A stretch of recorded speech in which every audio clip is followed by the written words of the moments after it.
Olá, meu querido, tudo bem com você? Espero que sim. Tem passado bem esses dias de confinamento aí, dias de luta que temos enfrentado. Eu espero que a paz de Deus esteja habitando no seu coração. Seja muito bem-vindo mais uma vez a esse vídeo aqui do canal Apocalipse Oficial. Lembrando a você que se você ainda não é inscrito, por favor, receba as notificações se inscrevendo e ativando ali o sininho. Não deixe também de visitar o site mundoadventista.com, onde você pode conseguir ali baixar o livro em PDF e também ter acesso aos áudios dos capítulos que temos estudado. Bom, essa série de vídeos, para você que chegou agora, né? Talvez tenha sido o primeiro vídeo aí que você está vendo. Nós estamos fazendo uma série de vídeos explicando resumidamente o livro O Grande Conflito e fazendo algumas aplicações espirituais para a nossa vida. Lembrando que o objetivo desses vídeos é sempre aproximar você mais da palavra de Deus através da meditação nesse livro. Ele é um livro muito importante para os dias em que estamos vivendo e eu faço votos efetivamente de que isso esteja acontecendo na sua vida, que você esteja apreciando não só os vídeos, mas principalmente a leitura desse livro e também, por consequente, a leitura da palavra de Deus, que ela possa inspirar o seu coração a cada dia. Chegamos já no vídeo 9 e agora nós vamos ler o texto para a meditação nesse momento. Está em Mateus capítulo 4, verso 19. Diz assim: Vinde após mim, e eu vos farei pescadores de homens.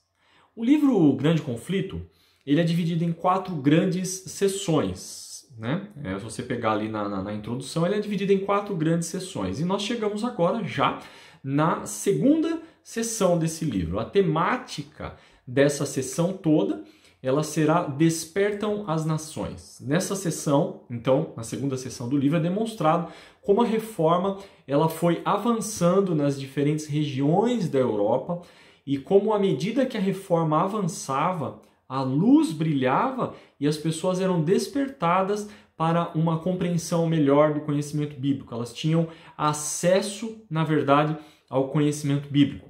Exatamente porque as trevas espirituais nessa época estavam ainda reinando. Para isso, para despertar as nações, Deus foi usando pessoas simples, pessoas humildes, não os grandes da terra. Sempre foi assim. Se lembre lá dos discípulos. Acabamos de ler o texto. Os Jesus eram pescadores. Jesus falou: vocês não vão mais ser pescadores de peixes. Agora vocês serão pescadores de homens. Mas eram pessoas simples. E sempre foi assim. Foi assim na época dos discípulos, foi assim durante a reforma e será assim até o fim. Ellen White, na página 171, ela nos diz o seguinte: é plano de Deus empregar humildes instrumentos para atingir grandes resultados. Não será então dada a glória aos homens, mas àquele que por meio deles opera para o querer e o efetuar do seu próprio beneplácito. Então, por que Deus ele usa os humildes? Para que a glória não seja dada aos homens. Para que as pessoas possam olhar e falar: não é possível que essa pessoa está tendo esse conhecimento, não é possível que ela está sendo, através do seu próprio conhecimento, fazendo essas maravilhas. Então, a glória, nesse caso, ela é dada a quem? A Deus. Então, Deus usa os humildes. E por um motivo muito simples. Além desse que eu falei, é que as pessoas humildes, elas estão abertas, elas estão com o coração aberto para serem ensinadas por Deus, diferentemente dos arrogantes, diferentemente daqueles que acham que sabem tudo. Esses não podem ser usados por Deus, não puderam ser usados por Deus lá atrás, não podem ser utilizados hoje, infelizmente, não serão utilizados no futuro, serão passados por alto. Bom, desta classe, então, era Zwinglio. O capítulo que nós estamos estudando nesse momento é o capítulo 9 e diz que é a luz na Suíça. Como eu falei, despertam as nações e o primeiro momento do livro é sobre a luz chegando até a Suíça. E lá estava esse homem chamado Zwinglio. Zwinglio ele era uma pessoa muito inteligente, ele tinha habilidades naturais como orador, como escritor, como músico, como poeta. E isso chamou a atenção dos líderes da época. Apesar dele ser humilde, ele era uma pessoa bem inteligente e com várias habilidades que Deus havia dado para ele. Ele foi ordenado padre e decidiu então que a vida dele seria dedicada a cuidar do rebanho de Deus. Esse homem se submetia à palavra de Deus de forma muito humilde. E ele dizia o seguinte, por exemplo, na página 174, a palavra de Deus não pode falhar, é clara, ensina por si mesma. Zwinglio entendia que a palavra de Deus ela é autossuficiente, ela própria se explica, não precisa de ninguém que explique a palavra de Deus. Ela própria, se você não está entendendo um texto, lá na frente você vai se confrontar com outro texto, que você vai conseguir trazer, a palavra de Deus vai te trazer luz e você vai ter um conhecimento da palavra de Deus. Isso de forma individual, a palavra de Deus não pode falar. Ele dizia, inclusive, que à medida que ele orava pedindo luz, olha que interessante, ele orava pedindo luz, ele diz que a palavra de Deus, as escrituras iam se tornando cada vez mais fáceis de ser compreendidas. Olha que lição interessante que a gente tira da vida de Zwinglio. Ele não estava preocupado em ler comentários como se isso fosse errado, que não é. Ele não estava preocupado em aprender dos pastores e dos líderes, isso também não é errado. É importante nos aconselharmos com pessoas mais sábias e mais caminhadas na fé. Mas Zwinglio entendia que ele deveria orar a Deus, porque o Espírito Santo, que é aquele que inspirou os escritores bíblicos a escrever, também seria capaz de ensiná-lo a compreender as escrituras. Ele diz que à medida que ele ia lendo as escrituras e orando, pedindo a Deus luz, a palavra de Deus ia se tornando mais fácil. Ele era uma pessoa muito querida lá na Suíça. As pessoas diziam sobre Zwinglio, na página 177, este homem é um pregador da verdade. Ele será nosso Moisés para tirar-nos das trevas egípcias. Olha que interessante e tremenda essa descrição de Zwinglio. Ele foi comparado a Moisés. Moisés foi usado por Deus para libertar o povo do Egito, que eles eram escravos. E agora, os seus contemporâneos, os seus amigos ali da Suíça diziam que Zwinglio seria o novo Moisés, mas agora não para tirar o povo do cativeiro do Egito, mas para tirar o povo das trevas egípcias que eles viviam naquele momento. Portanto, ele foi um reformador, uma pessoa importante e, como tal, não foi bem visto pelo poder dominante da época, o papado. E ele também, assim como outros reformadores, foi chamado a retratar-se. Entretanto, a sua mensagem, as suas pregações continuavam ainda sendo muito disseminadas e ouvidas. Veja essa citação, que é onde eu quero agora dedicar um tempinho para a nossa meditação.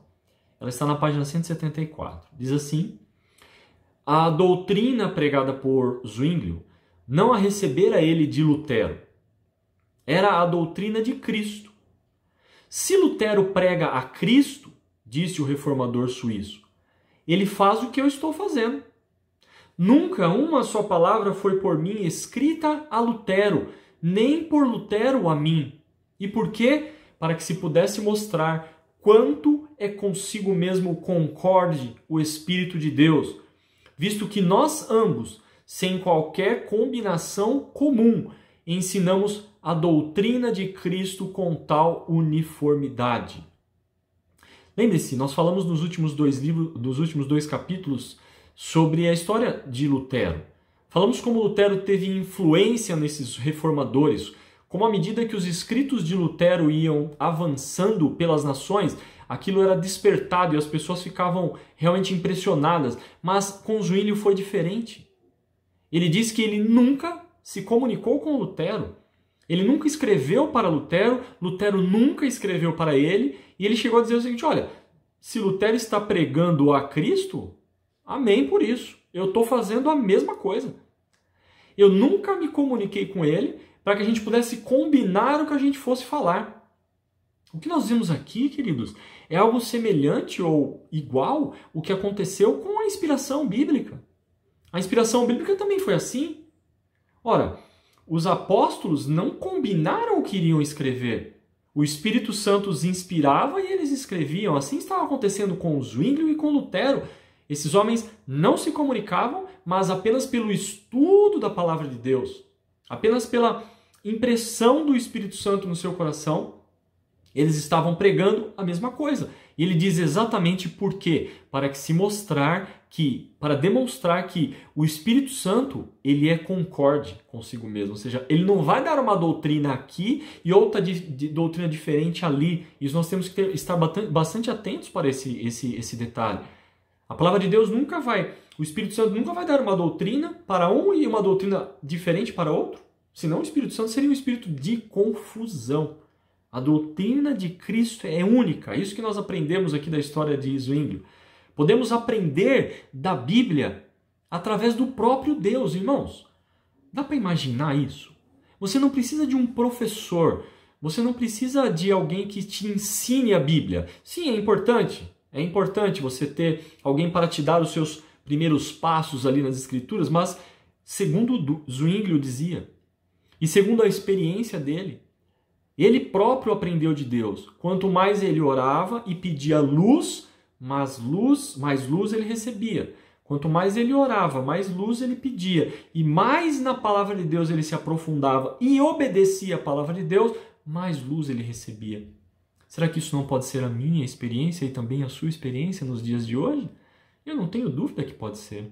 Não há discordância e nem poderia haver entre a palavra de Deus, entre as várias partes das Escrituras. Queridos, eu faço um apelo para você nesse momento. Que assim como Zwinglio dependeu somente de Deus e orava a Deus para que o Espírito Santo o inspirasse, para que ele pudesse compreender as Escrituras, o apelo que eu faço para você é que você também faça assim como Zwinglio. Ore a Deus. Se tem alguma passagem que você não está compreendendo, clame a Deus. Use uma concordância bíblica e veja passagens em outros locais que tenham referência ao mesmo assunto e faça você mesmo a sua própria compreensão das Escrituras. Não deixe que outros pensem por você. Aprenda a pensar por você mesmo através do poder do Espírito Santo. Esse é o meu desejo e a minha oração, e eu faço votos de que o Espírito Santo nos inspire a cada dia a buscarmos mais conhecimento e crescermos no conhecimento e na graça de nosso Senhor Jesus Cristo. Um forte abraço, até o próximo vídeo, nos vemos em breve. Deus te abençoe. Até lá.